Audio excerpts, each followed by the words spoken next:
वहीं विधानसभा चुनाव से कुछ दिन पहले पूर्व मंत्री स्वामी प्रसाद मौर्य के साथ बीजेपी छोड़कर समाजवादी पार्टी में शामिल हुए मेरठ के रहने वाले पूर्व एमएलसी हरपाल सैनी ने समाजवादी पार्टी को अलविदा कह दिया। हरपाल सैनी ने कहा, बीजेपी छोड़कर उन्होंने गलती की थी। माना जा रहा है कि सैनी जल्द ही बीजेपी में घर वापसी कर सकते हैं। उन्होंने बातचीत में इसके संकेत भी दिए। हरपाल सैनी राष्ट्रीय लोकदल में एमएलसी रहे थे।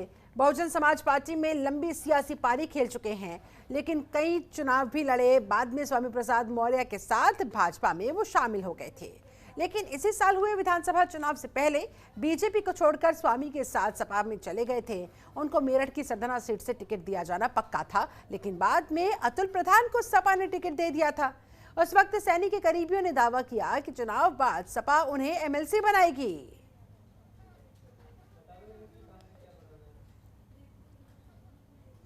अवनीश हमारे साथ संवाददाता लगातार जुड़े हुए हैं। अवनीश, हरपाल सिंह सैनी के साथ ये क्या हुआ कि उन्होंने सपा का दामन ही छोड़ दिया और इस बार संकेत ये है कि वापस उनकी बीजेपी में घर वापसी हो सकती है।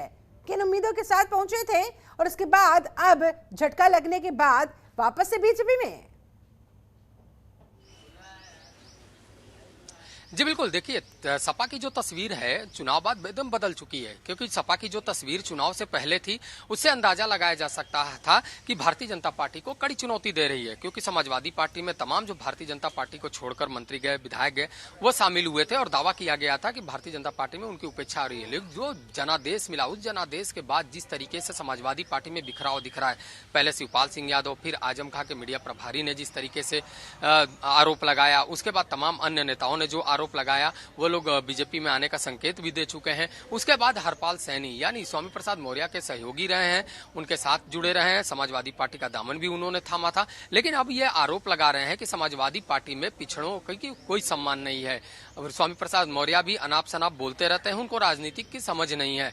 ऐसे में समाजवादी पार्टी वो छोड़ना चाहते हैं। तो साफ है कि एक संकेत है कि भारतीय जनता पार्टी का वो दामन थामेंगे, क्योंकि पूर्व एमएलसी भी रहे हैं तो बहुत सारी उनको उम्मीदें भी थी। स्वामी प्रसाद मौर्य के साथ जुड़े रहे, वो भाजपा छोड़कर स्वामी के साथ समाजवादी पार्टी का दामन थामे, लेकिन समाजवादी पार्टी में उनको बेहतर सम्मान नहीं मिला। जो उम्मीदें थी वो उम्मीदों पे वो नहीं मिल पाए। तो साफ है कि उसको लेकर उन्होंने नाराजगी भी जाहिर की और उसी को लेकर कहा है कि समाजवादी पार्टी में उनका दम घुट रहा है। अब देखना होगा कि जो उनका अगला कदम है वो क्या होता है। लेकिन कहीं ना कहीं समाजवादी पार्टी की जो मुश्किलें हैं वो बढ़ती हुई दिखाई दे रही हैं, क्योंकि एक दिन पहले ही एक घटनाक्रम देखने को मिला था जब शिवपाल यादव आजम खां से मुलाकात करने जेल में गए थे और मुलाकात करने के दौरान उन्होंने कहा था कि जो लड़ाई अखिलेश और मुलायम को लड़नी चाहिए थी वो लड़ाई उन्होंने नहीं लड़ी और उसी का नतीजा है कि आज कष्ट में आजम खां है और इसको लेकर वो खुद मुख्यमंत्री योगी आदित्यनाथ से गुहार लगाएंगे, न्याय की गुहार लगाएंगे, बातचीत करेंगे पूरे मामले को लेकर। तो कहीं ना कहीं एक जो राजनीतिक घटनाक्रम है वो देखने को मिल रहा है। इससे पहले भी समाजवादी पार्टी के कई नेताओं ने सपा पे आरोप लगाया है,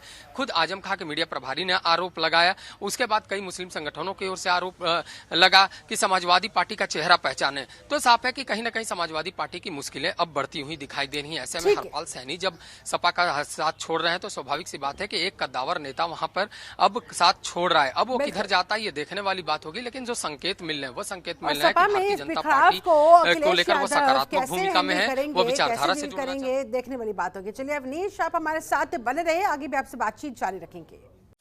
खबरों के निष्पक्ष विश्लेषण के लिए सब्सक्राइब करें Janatantra TV and press the bell icon. Never miss any update.